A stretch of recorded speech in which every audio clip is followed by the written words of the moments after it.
So, first of all, what do you mean by constitution?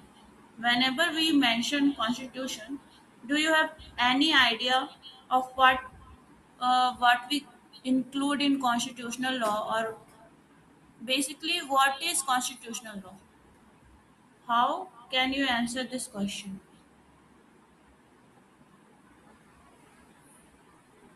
Anyone? Okay.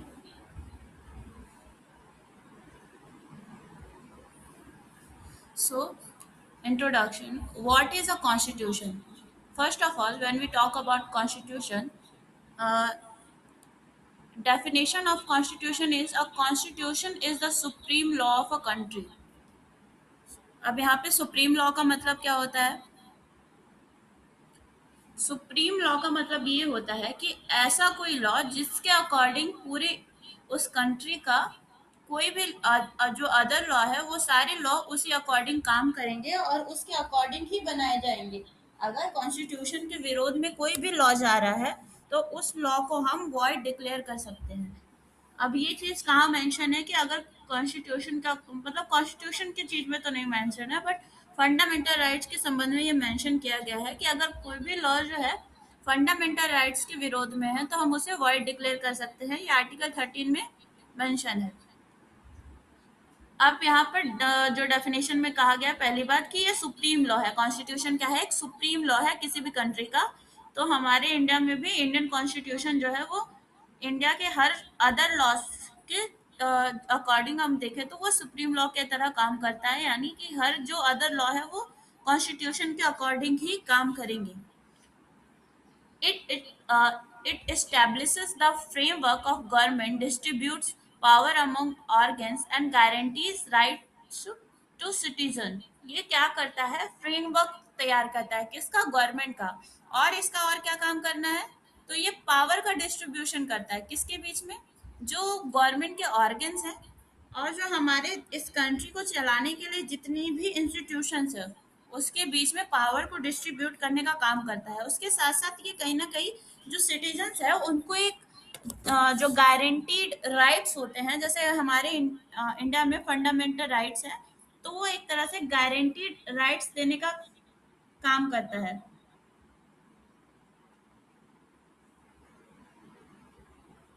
और अब इसके बाद कॉन्स्टिट्यूएंट असेंबली में क्या है, तो ये इसमें थोड़ा सा मेंशन किया गया है कि जो हमारी संविधान सभा है वो कब फॉर्म हुई थी, तो 1946 में हुई थी अंडर कैबिनेट मिशन प्लान।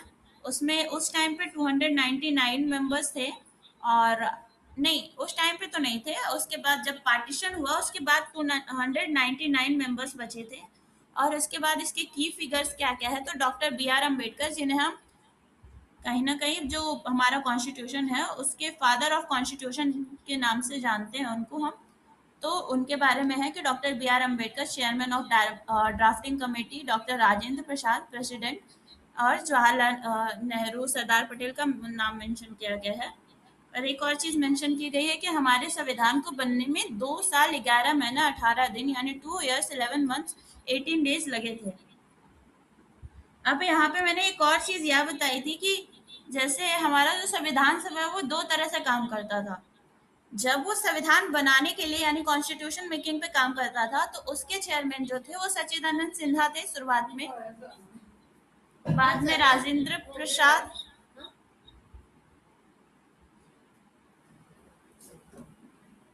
बाद सॉरी फॉर डिस्टरबेंस, तो बाद में राजेंद्र प्रसाद बने थे। और जो दूसरी मतलब एक तरह से जब वो एक लोक जब हमारा संविधान बना 1947 में, मतलब 1946 में, वो 1946 में बनना शुरू हुआ, तो उस समय दो चीजें थी। पहले तो हमें हमारी इंडिया को गवर्न भी करना था, मतलब हमारे इंडिया में कोई और गवर्निंग बॉडी थी नहीं, तो फिर जो संविधान सभा था उसे गवर्न भी करना था, हमारे इंडिया को संचालित भी करना था और कॉन्स्टिट्यूशन का निर्माण भी करना था। तो उसमें दो संस्थाएं बनी। एक तरह से जो संविधान सभा के तौर पर जब वो काम करती थी तो उसके अध्यक्ष होते थे राजेंद्र प्रसाद। और जब वो संविधान सभा के रूप में कार्य नहीं करती थी, एक गवर्निंग बॉडी के रूप में कार्य करती थी, तो उसके अध्यक्ष होते थे जीवी मावलंकर। ये हमने कल पढ़ा था।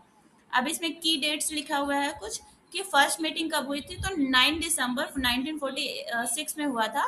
और इसका ऑब्जेक्टिव रेजुलेशन क्या है, 13 दिसंबर 1946 में नेहरू के द्वारा इसका ऑब्जेक्टिव ये रेजुलेशन कॉन्स्टिट्यूशन के सामने पेश किया गया था। उसके बाद कॉन्स्टिट्यूशन अडॉप्टेड कब हुआ था, तो 26 नवंबर 1949। और इसका इफेक्ट कब हमारे भारत पे लागू हुआ, हमारे इंडिया पे कब इसका इफेक्ट देखने को मिला, तो 26 जनवरी 1950। और इसीलिए हम 26 जनवरी को ये रिपब्लिक डे के रूप में सेलिब्रेट करते हैं। हमने प्रियम्बल को 3 पार्ट्स में डिवाइड किया था। सोर्स, इसका सोर्स ऑफ अथॉरिटी क्या है, इसका एम क्या है, और इसके नेचर क्या है। तो सोर्स ऑफ अथॉरिटी क्या है, we the people of India, ये क्या है, हमारे कॉन्स्टिट्यूशन का सोर्स ऑफ अथॉरिटी है। और जो इसका नेचर क्या है, तो ये SSDR एक फॉर्मूला था, एक शॉर्टकट था जो मैंने बताया था कि SSDR सोशलिस्ट, सेकुलर, डेमोक्रेटिक और रिपब्लिक, ये है वो, एक तरह से हम इसको मान सकते हैं कि ये हमारे कॉन्स्टिट्यूशन का नेचर था। और तो एम में JLEF हमने एक ट्रिक बनाई थी कि JLEF यानी J for justice, L for liberty, E for equality and F for fraternity. तो ये आपके की पॉइंट्स है। अगर आप प्रियम्बल को इन 3 पार्ट्स में डिवाइड कर लो, first source of authority we the people of India, उसके बाद एम, सॉरी, नेचर, SSDR, उसमें ऐसे आप मेंशन कर लो अपने नोटबुक में। उसके बाद एम, ये ऑब्जेक्टिव या एम क्या है, तो JLEF, J for justice, L for liberty, E for equality and F for fraternity. Justice में कौन कौन सा जस्टिस हमें इंडिया के लोगों को देनी है, तो social, economic and political. Liberty में क्या क्या आएगा, तो liberty of thought, expression, belief, faith and worship, equality of status and opportunity, fraternity, assuring dignity of the individual and unity and integrity of the nation। तो आप preamble को ऐसे 3 parts में डिवाइड करके उसको इजीली याद कर सकते हो, और वो ज़्यादा अच्छा होगा। जब आप मेंशन करो, कोई आपको प्रियम्बल पे क्वेश्चन अगर आ रहा हो और आपको प्रियम्बल मेंशन करना हो, तो आप उसको ऐसे बांट सकते हो। अगर आप हिंदी में, तो उसको हिंदी में भी ऐसे लिख सकते हो, और अगर आप इंग्लिश मीडियम से हो तो आप ऐसे लिख देना, तो उसको ज़्यादा एक तरह से आपके आंसर राइटिंग में थोड़ा और वैल्यू ऐड हो जाएगा। इसमें यहाँ पे मीनिंग लिखा हुआ है। इसमें 2 चीजें बहुत इंपॉर्टेंट है, जैसे कि सोशलिस्ट और सेकुलर जो है वो हमारे प्रियम्बल में पहले नहीं था। तो ये कब ऐड हुआ, 42nd अमेंडमेंट के साथ ऐड हुआ था। सोशलिस्ट एंड सेकुलर बाद में ऐड किया गया था, पहले हमारे प्रियम्बल में नहीं था। तो जब आप कोई कॉम्पिटिटिव एग्जाम देते हो ना, तो उसमें ये पूछा जाता है कि आपको 4, मतलब ऐसे दे दिया जाएगा कि सेकुलर, सोशलिस्ट, डेमोक्रेटिक और रिपब्लिक। और आप फिर बताएगा क्या, बताइए इन चारों में से कौन सा वर्ड जो है प्रियम्बल में पहले 1950 में था या फिर नहीं था। तो ऐसे करके ऑब्जेक्टिव क्वेश्चन भी बहुत बार आते हैं। अब बेसिक स्ट्रक्चर डॉक्ट्रिन, तो आप सभी को पता है कि जो बेसिक स्ट्रक्चर डॉक्ट्रिन है वो Kesavananda Bharati versus state of Kerala, जो 13 जज बेंच थी, उसमें इसको प्रतिपादित किया गया था, इसमें इसको दिया गया था। तो केशवानंद भारती में एक और इम्पोर्टेंट चीज ये है ना कि 13 जज थे, और उसमें 7 ने ये सपोर्ट किया कि जो बेसिक स्ट्रक्चर है उस पर कोई भी चेंज नहीं करना चाहिए। और 6 जज ऐसे थे जिन्होंने कहा कि नहीं, हम कॉन्स्टिट्यूशन को भी बदल सकते हैं, हम बेसिक स्ट्रक्चर को भी चेंज कर सकते हैं। इसमें भी मैंने कुछ चीजें आपको बताई थी कि आखिर क्यों ऐसी चीजें हैं और क्या है। तो अभी यहाँ पर कुछ चीजें हैं कि ये कैसे इवॉल्व हुआ। तो 1951 में, 1950 में, 1950 में हमारा कॉन्स्टिट्यूशन आया, उसके अगले साल ही एक केस आ गया, शंकरी प्रसाद केस। इसमें क्या किया, सुप्रीम कोर्ट ने हेल्ड किया कि पार्लियामेंट का can amend any part of constitution including fundamental rights. अब इसमें बात ये आ गई कि भाई फंडामेंटल राइट्स तो सबसे इम्पोर्टेंट है। आप ये कह रहे हो कि जो हमारे जो ब्रिटिश लोग थे, जब उन्होंने वो हम पे शासन कर रहे थे, तो हमारे पास फंडामेंटल राइट्स नहीं था, और इसी के लिए हम पूरा स्वतंत्रता संग्राम कर रहे हैं, एक तरह से ये पूरा मूवमेंट कर रहे हैं। और उसके बाद जब हमारे पास अब इंडिपेंडेंस है, तो आप बोल रहे हो क्या सुप्रीम कोर्ट किसी चीज को भी एक तरह से मतलब ये कह रहा है कि सुप्रीम कोर्ट कह रहा है कि पार्लियामेंट किसी भी चीज को अमेंड कर सकती है, इवन फंडामेंटल राइट्स को भी। भाई जिसके लिए हमारे जो स्वतंत्रता संग्रामी थे या फिर जिसके लिए इतने सारे लोगों ने फाइट किया, आप कह रहे हो कि हम उसे भी चेंज कर सकते हैं। तो ये बहुत बड़ा एक इशू था। उसके बाद 1967 में गोलकनाथ केस आया। गोलकनाथ केस में क्या किया कि over ruled earlier cases that fundamental rights can not be amended at all. इसमें कहा गया कि फंडामेंटल राइट्स को आप बिल्कुल भी अमेंड नहीं कर सकते। उसके बाद यहाँ पर एक और दो क्वेश्चन, सॉरी इधर से था पर मैंने सॉरी इधर ध्यान नहीं दिया। मतलब 1951 में शंकरी प्रसाद केस आया, उसके बाद 1965 में सज्जन सिंह केस आया, जिसमें रीअफर्म किया कि parliament's power to amend is unlimited. मतलब पार्लियामेंट के पास बहुत ज्यादा पावर है, वो किसी भी चीज को अमेंडमेंट कर सकती है। फिर गोलकनाथ केस आया, उसमें कहा गया कि नहीं, fundamental rights can not be amended at all. फिर उसके बाद 1971 में 24th अमेंडमेंट आया। 1971 में 24th अमेंडमेंट आके क्या कहा, जैसे एक बात है यहाँ पे 97 वाला जो केस है उसके लिए आपको समझने के लिए गोलकनाथ केस को समझना पड़ेगा। गोलकनाथ केस में कहा गया कि जैसा आप फंडामेंटल राइट्स पढ़ते हो तो उसमें आर्टिकल 13 है। तो आर्टिकल 13 में चार क्लॉज है, चार क्लॉज में ये दो क्लॉज है, थर्ड एंड फोर्थ। वो मेंशन करते हैं कि जो प्रीवियस लॉ है, कोई भी ऐसा प्रीवियस लॉ वॉइड माना जाएगा अगर वो फंडामेंटल राइट्स के अगेंस्ट है तो। और यही सेम चीज क्या हुई कि जो आर्टिकल 13 का फोर्थ क्लॉज है वो ये कह रहा था कि जो नए लॉ बनेंगे, जो भी नया लॉ बन रहा है, अगर वो फंडामेंटल राइट्स के अगेंस्ट है तो वो भी वॉइड हो जाएगा। तो गोलकनाथ केस में यही कहा गया था, कोई भी ऐसा अमेंडमेंट किया जा रहा है और अगर वो फंडामेंटल राइट्स के अगेंस्ट जा रहा है तो वो आर्टिकल 13 का पार्ट माना जाएगा और वो शुरुआत से ही वॉइड होगा। फिर 1971 में पार्लियामेंट ने क्या किया, एक अमेंडमेंट लाके ये कह दिया कि अमेंडमेंट जो है आर्टिकल 13 का पार्ट है ही नहीं। ये चीज कही गई थी।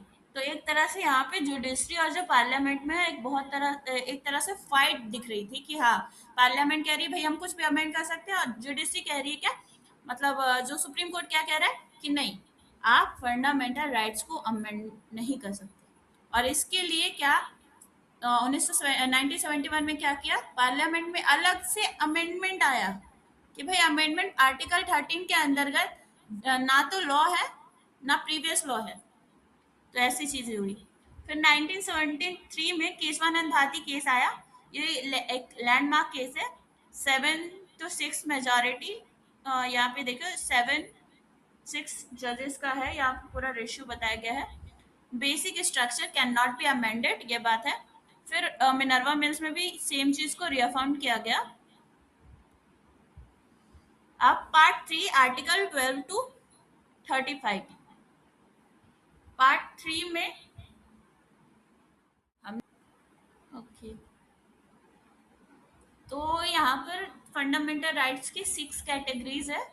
पहले article 14 to article 18 right to equality, article 19 to article 22 right to freedom, article 23 to article 24 right against exploitation, article 25 to article 28 right to religion, and article 29 to 30 cultural and educational rights, article 32 right to constitutional remedies। और article 32 के बाद article 33 है, 34 और 35 जो है आर्मीज और जो police forces होते हैं उसके राइट्स के बारे में बात करती है।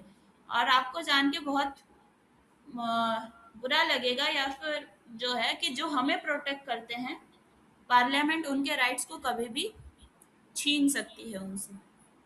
आर्टिकल 33, आर्टिकल 34, आर्टिकल 35 में यही मेंशन है कि जो भी पुलिस ऑफिसर है या आर्मी में जितने भी ऑफिसर्स या फिर जो सोल्जर्स वगैरह हैं, उनके राइट्स को कभी भी छीना जा सकता है या कम किया जा सकता है।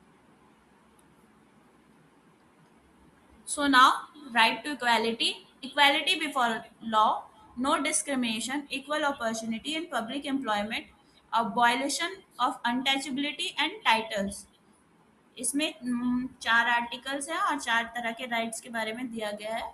फिर राइट टू फ्रीडम है, फ्रीडम में भी 19 to 22।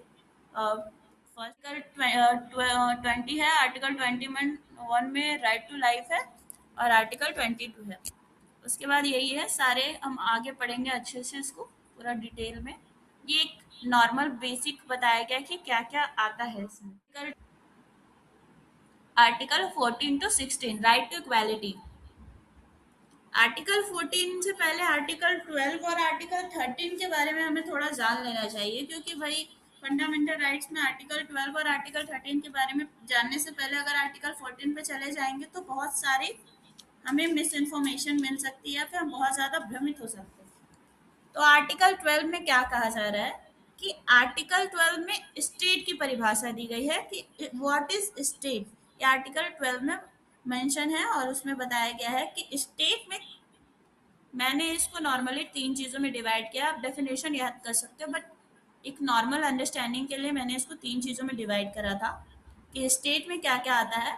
Parliament of India and government of India, state legislature and state government, और तीसरे में all local and other authorities, मतलब फर्स्ट में सेंट्रल, सेकंड में स्टेट एंड थर्ड में जो लोकल एंड अदर अथॉरिटीज है, उसको ऐसे करके डिवाइड करके ये सारे स्टेट के पार्ट है।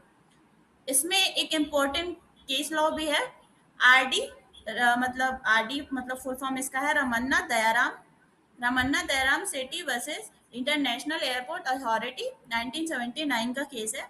इसमें जस्टिस पीएन भगवती थे, बीडी तुलजापुरकर थे और आरएस पाठक थे। इसमें पीएन भगवती ने 5 चीजें निर्धारित की थी, 5 चीजें बताई थी कि 5 चीजें इस स्टेट को डिफाइन करने में हमारी हेल्प कर सकती है कि स्टेट में क्या क्या चीजें आएंगी, तो उसका हम कैसे जांच करेंगे, कैसे पता करेंगे। तो वो 5 चीजें हैं। कानून द्वारा सृजन, मतलब लॉ द्वारा उसको, मतलब लॉ के द्वारा उसको बनाया गया हो। कोई भी इंस्टीट्यूशन अगर लॉ के द्वारा बनाया गया है तो वो स्टेट के अंदर आएगा। अगर उसको एक तरह से फाइनेंशियल सपोर्ट मिल रहा है गवर्नमेंट से तो वो स्टेट के अंदर आएगा।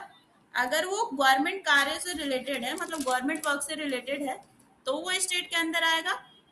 या फिर उस पे कंट्रोल है गवर्नमेंट का, तब भी वो स्टेट के अंदर आएगा। और पांचवा क्या है, एक अगर वो कोई पब्लिक वर्क कर रहा है तो भी वो स्टेट के अंदर आएगा।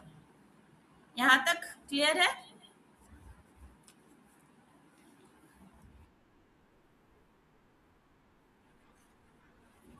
क्या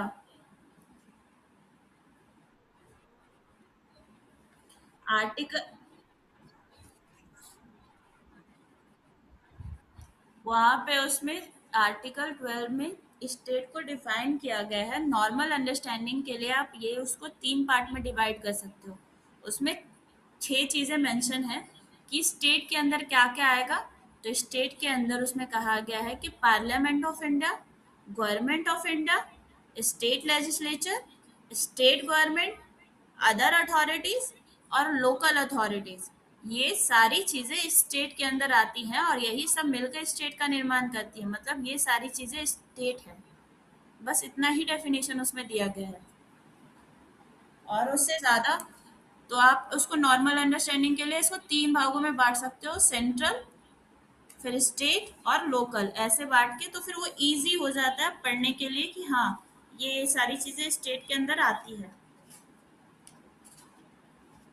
जैसे कि यहाँ पे दिया गया है आर्टिकल 12 में, in this part unless the context otherwise requires the state includes the government and parliament of India and the government and the legislature of each of the states and all local or other authorities within the territory of India or under the control of the government of India.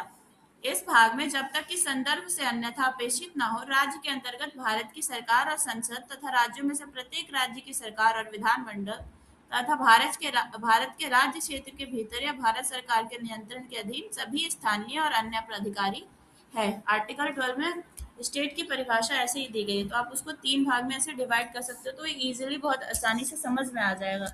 बाकी definitions बहुत बार put करना पड़ता है answer writing में, but it's okay अगर ऐसे normal understanding के लिए और बहुत अच्छे से उसको समझने के लिए ये ज़्यादा अच्छा ऑप्शन है। और आर्टिकल 13 में यही है। आर्टिकल 13 में एक तो मैंने जो बताया कि प्रीवियस लॉ और जो अभी प्रेजेंट लॉ है वो वॉइड डिक्लेयर हो जाएंगे अगर वो फंडामेंटल राइट्स के अगेंस्ट है, तो वो चीज कही गई है। और इसके अलावा उसमें लॉ की डेफिनेशन दी गई है। आर्टिकल 13 में लॉ की डेफिनेशन, एक और चीज मेंशन करने के बाद यहाँ पे ये है कि जो आर्टिकल 12 में लोकल एंड अदर अथॉरिटीज है, तो लोकल अथॉरिटीज में तो हमारी म्यूनसिपैलिटीज आ जाएंगी। बट जो अदर अथॉरिटीज है उसको डिफाइन नहीं किया गया है, तो अदर अथॉरिटीज को हम कैसे पता करते हैं, तो जो भी केस लॉज है उसके अकॉर्डिंग हम उसको देखते हैं कि कौन कौन से अदर अथॉरिटीज में आ सकते हैं। और आर्टिकल 13 का उसमें 4 क्लॉज है, बस मैंने वही इसमें लॉ की डेफिनेशन दी गई है, आप उसको एक बार पढ़ लेना। वैसे नॉर्मली आते नहीं है इसलिए पीपीटी में है भी नहीं वो, बट नॉर्मल अंडरस्टैंडिंग के लिए वो पढ़ सकते हैं। अब article 14, equality before law and equal protection of law. तो इक्वालिटी बिफोर लॉ और इक्वल प्रोटेक्शन ऑफ लॉ, यहाँ पे दो चीजें मेंशन की गई है। इक्वालिटी बिफोर लॉ एक नेगेटिव कॉन्सेप्ट है और ये इंग्लैंड से लिया गया है। और जो इक्वल प्रोटेक्शन ऑफ लॉ है वो एक पॉजिटिव कॉन्सेप्ट है और वो यूएस से लिया गया है। अब पॉजिटिव और निगेटिव कॉन्सेप्ट क्यों है इसमें हमें समझना पड़ेगा। तो इक्वालिटी बिफोर लॉ, इसमें क्या है, इसका क्या मतलब, इसके इक्वालिटी बिफोर लॉ से आप क्या समझते हो कोई। इसमें कहा गया है कि इक्वालिटी बिफोर लॉ का मतलब है कि जितने भी लोग हैं या फिर जितने भी सिटीजन्स हैं वो लॉ के समक्ष, मतलब लॉ के सामने सभी बराबर है। अब ये निगेटिव कॉन्सेप्ट कैसे हुआ भाई, ये तो सिंपल यही कह रहा है ना कि लॉ के सामने सभी बराबर है। बट क्या रियलिटी में वो सभी बराबर हैं? क्या एक, मान लो अंबानी है, अंबानी के पास इतने पैसे हैं, अगर वो कोई क्राइम कर रहा है और अगर कोई आम इंसान, हमारी तरह कोई इंसान या फिर हमसे भी जो बहुत ही मतलब जिसकी हालत बहुत ही खराब हो, क्या वो इंसान जो क्राइम कर रहा है, दोनों को एक ही पायदान में रखना, मतलब एक ही जगह पे रखना और कहना कि भाई हमारे लिए तो सभी बराबर है, कानून ये कहती है इक्वालिटी बिफोर लॉ है, हम सभी को एक समान मानते हैं और हमारे लिए सब बराबर है तो हम सबको एक सजा देंगे। अब हमने अंबानी पे भी 10 लाख रुपए का बोल दिया कि अब आपने ये क्राइम किया, आप 10 लाख रुपए पे करो। और उस गरीब इंसान को भी बोल दिया भाई तुम तो हमारे लिए सब बराबर है तो तुम भी 10 लाख रुपए पे तुमको भी करना पड़ेगा। तो क्या ये रीजनेबल है? बिल्कुल भी नहीं। इसलिए इसको निगेटिव कॉन्सेप्ट माना जाता है और ये इंग्लैंड से लिया गया है। अब इक्वल प्रोटेक्शन ऑफ लॉ क्या है? इक्वल प्रोटेक्शन ऑफ लॉ है कि हम सबको प्रोटेक्शन देंगे, बट किस बेसिस पे? उसमें हम डिफरेंशिएशन करेंगे कि किसको कितने प्रोटेक्शन की ज़रूरत है और किस प्रकार के प्रोटेक्शन की ज़रूरत है। तो यहाँ पर रीजनेबल क्लासिफिकेशन का एक यूज़ किया जाता है। यहाँ पे रीजनेबल क्लासिफिकेशन टेस्ट है। तो article 14 does not forbid classification, only arbitrary arbitrary classification, मतलब कोई भी ऐसा क्लासिफिकेशन नहीं कर सकते जो बहुत भेदभावपूर्ण हो। ऐसा कोई भी क्लासिफिकेशन अगर हम कर रहे हैं तो वो गलत माना जाएगा, बट अगर रीजनेबल क्लासिफिकेशन कर रहे हैं तो वो बिल्कुल गलत नहीं माना जाएगा। यहाँ पे 2 कंडीशन दी गई है, both must be satisfied. Intelligible differentia, इसको हिंदी में, अगर वैसे मुझे नहीं लगता हिंदी को कोई है स्टूडेंट, तो हिंदी में इसको बोधगम्य अंतरक कहते हैं। और इंटेलिजिबल डिफरेंशिया मतलब क्या है, हम अपने इंटेलिजेंस के बेसिस पे, मतलब हम अपने दिमाग और विवेक के बेसिस पे डिफरेंशिएशन करेंगे, बट वो डिफरेंशिएशन भेदभावपूर्ण नहीं होना चाहिए। हमें समझना होगा कि अंबानी को जितने प्रोटेक्शन की ज़रूरत है, क्या उतना दूसरे व्यक्ति को प्रोटेक्शन की ज़रूरत है? ये सारी चीज़ें हम अपने विवेक के आधार पर निर्धारित करेंगे। और यहाँ पे एक रैशनल नेक्सस की थ्योरी है, उसको भी हमें सेटिस्फाई करना पड़ता है। Logical connection between the classification and the object of the law, अगर हमने इन दोनों चीज को सेटिस्फाई कर दिया तो रीजनेबल क्लासिफिकेशन मानी जाएगी। अब आर्टिकल 14 क्या, उसका वो किसको प्रोहिबिट करता है, तो इसमें कहा गया है class legislation, class legislation, laws for a specific person or group without rational basis. इसको ये सारी चीजें हैं, इसको ये प्रोहिबिट करने का काम करता है। इसमें केस है रोयप्पा 1974, इसका केस का नाम है, पूरा बहुत बड़ा केस है और बहुत इंपॉर्टेंट केस है। ईपी रोयप्पा बनाम तमिलनाडु राज्य, ये एक बहुत बड़ा केस है। इसको एक बार प्लीज अच्छे से देख लेना, वो ज्यादा अच्छा रहेगा। और उसके बाद ये article 14 now has a new dimension, any arbitrary state action violets article 14 even if it does not involve classification. इसमें ये चीजें मेंशन की गई है। आर्टिकल 14 में कुछ और चीजें जानने की चीजें हैं, जैसे कि आर्टिकल 14 का जब हम डेफिनेशन देखें तो the states are not deny to any person, यहाँ पे एनी पर्सन है तो एनी पर्सन में क्या है, सिटीजन ऑफ इंडिया ही आते हैं सिर्फ। क्या मुझे कोई बता सकता है कि यहाँ पे जो एनी पर्सन मेंशन है इसमें सिटीजन ऑफ इंडिया आएंगे कि फॉरेनर्स आएंगे, सिटीजन्स प्लस फॉरेनर्स आएंगे, या citizens plus foreigner plus transgender, कौन कौन आते हैं इस एनी पर्सन में? फंडामेंटल राइट्स इंडिया का है, तो इंडिया में सिटीजन्स को ही सिर्फ देंगे या फिर बाहर के लोगों को भी देंगे? यहाँ पर जो एनी पर्सन का मेंशन किया गया है उसमें सिटीजन्स भी आते हैं, प्लस जो फॉरेनर्स है वो भी आते हैं, और ट्रांसजेंडर्स भी आते हैं। यहाँ पे मेंशन नहीं किया गया है, पर बाद में कोई बहुत सारे ऐसे केसेस आए उसमें ये चीज़ें मेंशन की गई। जैसे केस क्या है इसका, any person also contents transgender. इसमें एक बहुत इंपॉर्टेंट केस लॉ है, NALSA versus union of India, राष्ट्रीय विधि सेवा प्राधिकरण बनाम भारत संघ। ये केस बहुत इंपॉर्टेंट है जिसमें कहा गया था कि एनी पर्सन में ट्रांसजेंडर्स भी आते हैं। ये NALSA versus union of India का केस है। और यहाँ पे कुछ और थ्योरी बहुत ज़्यादा इंपॉर्टेंट है कि जो आर्टिकल 14 है ना, बहुत छोटा सा आर्टिकल है बट इसमें बहुत सारे प्रिंसिपल्स भी ऐड है, जैसे rule of law, natural justice, ये सारी चीज़ें इसमें ऑलरेडी हम यूज़ करते हैं। बाकी रीजनेबल क्लासिफिकेशन तो हो ही गया। अब रूल ऑफ लॉ तो पता ही होगा सबको, रूल ऑफ लॉ आ गया है, शायद हम पढ़ेंगे, फिलहाल इतना ही। बाकी हम कल के क्लास में मिलते हैं। Thank you so much. Good bye.